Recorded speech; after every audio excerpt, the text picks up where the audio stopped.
Hi friends, ఈరోజు అబ్బాపూర్ గ్రామంలో రాష్ట్ర ప్రభుత్వం కల్లు గీత కార్మికులకు ఇచ్చిన సేఫ్టీ మోకులను ఎలా ఉపయోగించాలో శిక్షణ ఇస్తున్న రవి గౌడ్ మరియు బుర్ర శ్రీనివాస్ గౌడ్ గారు కార్యక్రమంలో పాల్గొన్న అబ్బాపురం దేవగౌడ సంఘం సభ్యులు. వీడియో పూర్తిగా చూడండి.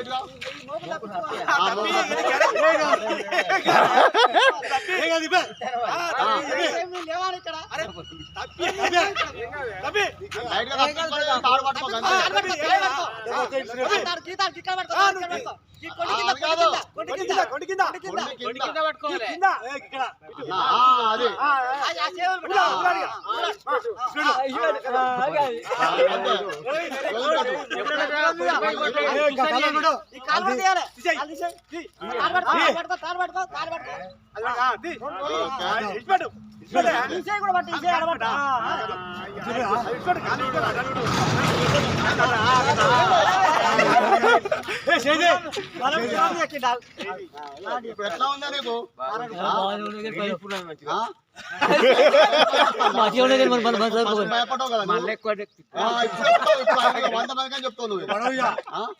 ఇప్పుడు ఫ్రీ అనిపించింది కదా, ఫస్ట్ భయం అనిపించింది, తర్వాత ఇప్పుడైతే ఫ్రీ అవుతుంది. అప్పుడు అక్కడ మనకు ఉపయోగపడుతుంది.